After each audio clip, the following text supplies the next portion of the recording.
market for meat in China is constantly growing, affecting the environment in detrimental ways, as too much methane from production is being released into the atmosphere. The atmosphere is a common access resource. This is any resource that provides users with tangible benefits, or basic necessities such as air to breathe. It is not owned by anyone and thus is rivalrous but non-excludable. This means that it is available to everyone, but the benefits can only be experienced by one person once it's being used. Therefore, common access resources are subject to exploitation, as there is a big incentive to use it before anyone else can. On the same note, the tragedy of the commons explains this concept, in that people are inclined to overuse and exploit a resource, since it has no cost to them privately. Additionally, the production of meat is considered to have negative externalities. A negative externality is a negative consequence resulting from economic activity, which is experienced by a third party, usually being society. So what are the negative consequences of meat production?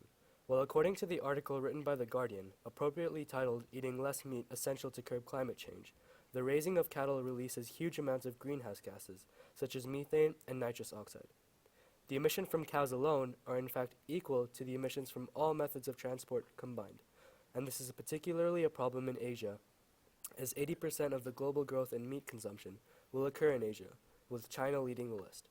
As such, meat production poses a significant societal threat to our health and our environment. The main problem with this is that the general public is not aware of these issues and consequently don't know the effect that they're having. So why is meat production an issue in terms of common access resources? Since greenhouse gases are emitted into the atmosphere, being a common access resource, it is evident that there is a tragedy of the commons. There is an overproduction of meat because the cost of polluting the atmosphere, seen through global warming and polluted air, is not taken into consideration by many producers. The private costs, the costs experienced solely by producers, are exceeded by the social costs, the costs experienced by society as a whole. Therefore, the equilibrium price, or the price at which demand meets supply in a free market, is higher than what is socially optimal, or at a level of production which internalizes the cost to society. As mentioned previously, meat production has negative externalities, thus affecting society and animals, the third party. The emissions of greenhouse gases cause global warming, leading to extreme weather conditions, rising sea levels, and polluted air. This graph shows this negative externality. MPC, the marginal private cost, is the current level of supply, whereas MSC, marginal social cost, is how much should be supplied in order to be socially optimal. The difference between MSC and MPC is the externality or deadweight loss as shown by the blue triangle. At the current MPC, the equilibrium is much lower than it should be at MSC. Naturally, this problem has many potential solutions that could be implemented. These include tradable permits on methane emissions, taxation of meat production, or reducing demand through either awareness or subsidization of chicken or pork, both of which are substitute goods. As mentioned, the first solution would be tradable permits on methane emissions. This means that the government would sell a fixed number of permits that allow producers to emit greenhouse gases. As the government is essentially limiting the emissions to a fixed amount, this would hopefully not only punish high levels of methane gas emissions, but also incentivize environmentally friendly methods. This solution could prove ineffective in certain developing countries, however, as certain farmers might not know more environmentally friendly methods or ways to implement them. They also might not have the means by which this could be done.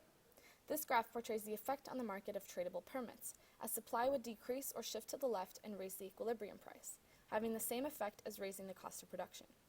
The shift of supply would in turn decrease the amount of meat produced, as well as decreasing the deadweight loss, or the negative externality, moving closer to the socially optimal level.